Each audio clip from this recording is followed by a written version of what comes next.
The next face of the NBA is right in front of our face. And No.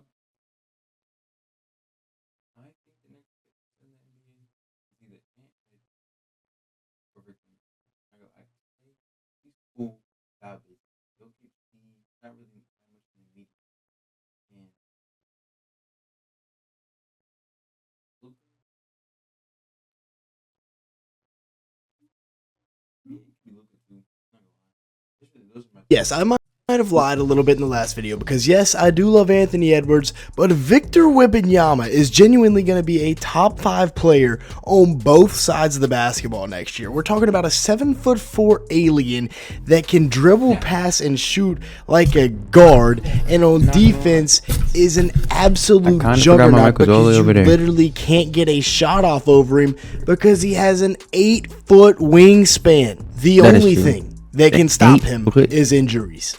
And that's a scary thought because the fact that there is genuinely nothing you can do about this guy is downright frightening. I mean, he is 7'4" with great range, the 8-foot wingspan, which we just referenced. And as long as the Spurs don't completely mess up building this team around him, they're going to be dangerous, and there's no way they do because the Spurs have been one of the best franchises in basketball for the last 25 years. 3.8 You see the stats from last year. That is year 2 in the league. He should have got, I feel like he should have got DPOY. Like, I feel like they should have awarded it to him. Who did they give it to? I think they gave it to Jaren Jackson or someone like that. I don't really remember. Let me look it up.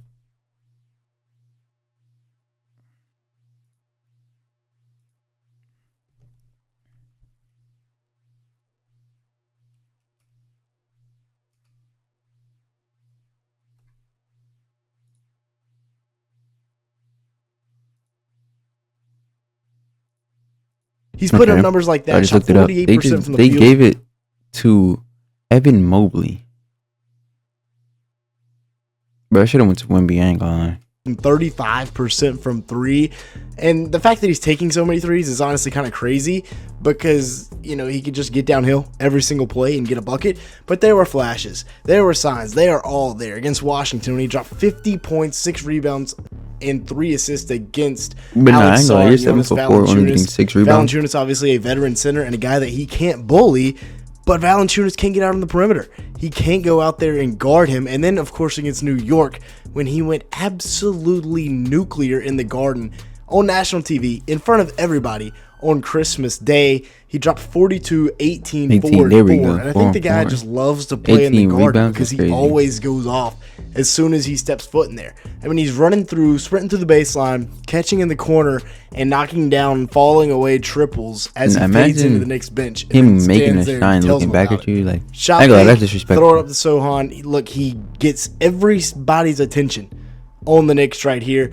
Shot fake, one dribble, shot into a pass, and it's an easy layup for Sochan. And then the pick and pop here. It's dangerous because that's a 7-footer. Karl Towns, that's actually nasty. For Sochan. And then the pick and pop here.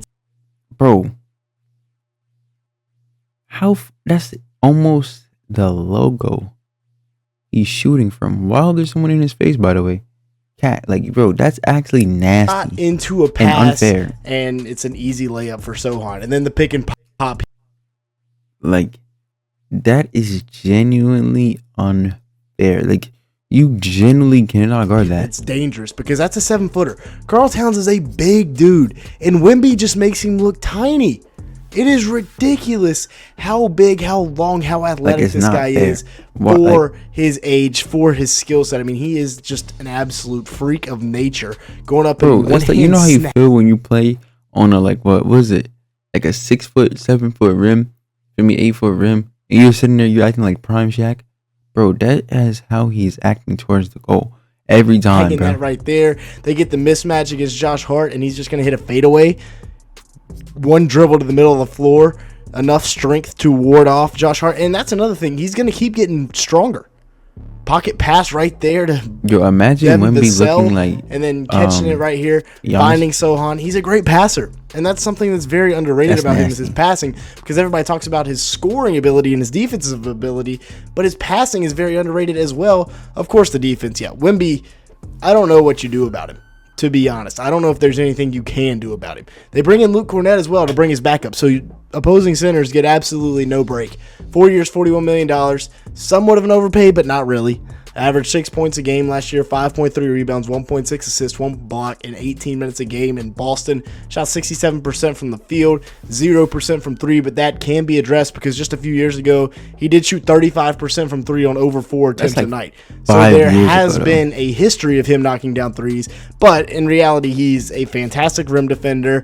Per 36 minutes, he averages about 12 points and 11 boards with 3 assists and 2 blocks. So a really solid stat line there. Even guys like Castle, who's a big dude trying to get into the paint, he's going to block it. 7'2", 7'6" wingspan, so that gives him a ton of length down low between Cornett and Wemby. So like I said, you get absolutely no break. And both of these guys are vertical rim stretchers, whereas you bring in a guy like Kelly Olynyk as well, who can come in and play his role where he's going to be a little bit more of a 4-5 hybrid and a guy that can bring the ball up the floor and knock down a 3. And then you got De'Aaron Fox, who we haven't even talked about, a multi-time All-Star who could have been an All-NBA team selection a couple of years, who is coming in, going to be right on the end of his prime, and in his last fully healthy season averaged almost 27 a game with close to 6 assists and 5 rebounds while shooting 47% from the field and 37% from 3. The Spurs are going to be nasty next 3 on 8 attempts. He'll be 28 years old next year, and I say fully healthy because last year he was playing with a broken finger on his shooting hand.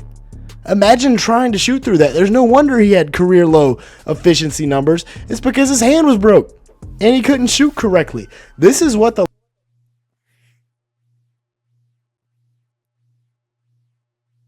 we're gonna have D Fox, Steph Castle. And is that Devin Vassell? I put the number 2 dude in the middle there, and then I put Kenny Olynyk over Harrison Barnes and Wemby. Lineup's going to be looking like around Wemby, and this is what I'm talking about when I'm saying they're building around him extremely well. Harrison Barnes, fantastic piece to have around a veteran.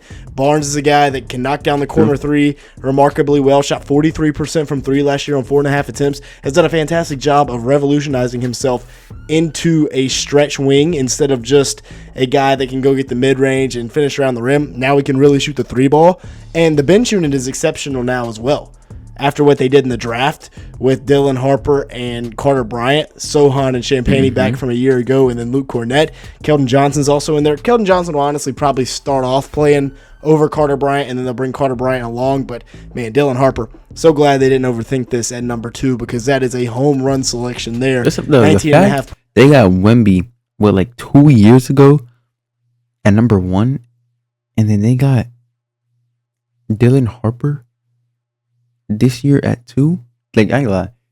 Someone needs to check out what the Spurs been doing, bro. Points a game, 4.6 rebounds, 4 assists, and a steal in 32 minutes a game as a true freshman.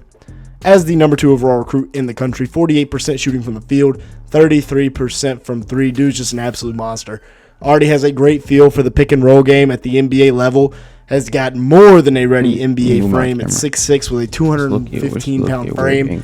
Been drawing comparisons to Cade Cunningham, not just because he's number 2 in a light skin, but because they have the same exact frame. They work out of the pick and roll so well. Cade did shoot 40% from 3 in college, so that's a big difference. Dylan Harper does need to work on the three-point shooting because if Fox doesn't revert to where he was before the hand injury, then they're stuck with 3 guards that can't really shoot it. But with Harper hopefully developing, Fox back, it'll just leave Stephon Castle. Then you got Carter Bryant, a defensive menace who is a bit of a project offensively, but will be more than willing to develop and more than able to develop because he's 6'8" with a 7-foot wingspan. All the raw tools are there. Without a doubt. I mean, going up and getting this at the apex, sending it back. He's averaged 6.5 points a game, 4 rebounds, 1 steal, 1 block, and 1 assist last year. Did that on 19 minutes per game. So a really solid year for Carter Bryant at Arizona. And you might think I'm crazy for saying that, but the flashes were there. You had to watch the film, right? Because he's a true freshman playing with a senior guard heavy dominant team. You see the stats from conference play, you see the per 36 numbers, and you see the development as well as what he was able to put on film at the Summer League. You can't just watch the box score Okay. for a guy like Carter Bryant because you're not going to be able to see the potential that is there.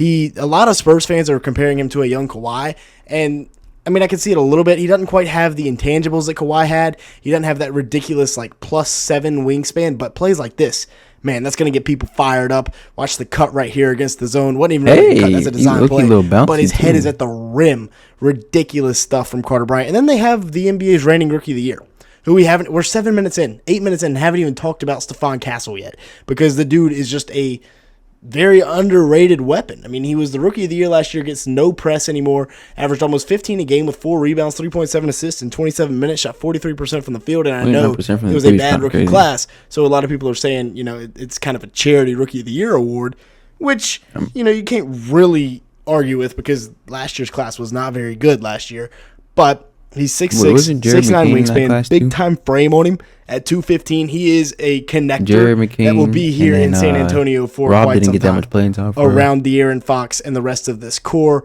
But yeah, had to make the whole video today because I made that Ant video and then realized, Victor Wembanyama is actually the face of the league. With that being said, that's going to be it for today's video. Who do you think is the face of the league, man? Is it Wemby? Is it Jalen Green? No. Is it Luka? Maybe it's still Braun or Curry or KD? And who do you think is the face of the league for? I think it's Ant. Yeah, I agree with him. Loki, Wemby or Ant. One of those. But it's time for us to bow our heads.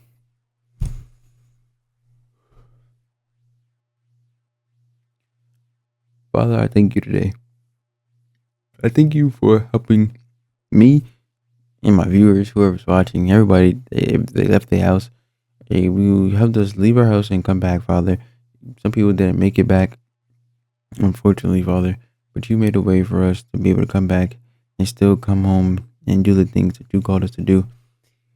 Our Father, I just pray that in our hearts and our minds, God, we choose you every day, God, even on the days that feel stressful, even on the days that feel like we are nothing. We choose you. We choose to follow you. Choose to keep on going with you, God. And then I just pray that you let your peace be upon us, God. I just pray that you step into any type of our situations, Father. I pray that our heart and our minds will come to you and revert to you, Father. Thank you for everything you've done for us. In Jesus' name I pray. Amen. So y'all boys, girls, men, women, fathers, mothers, sons, daughters, you know what time it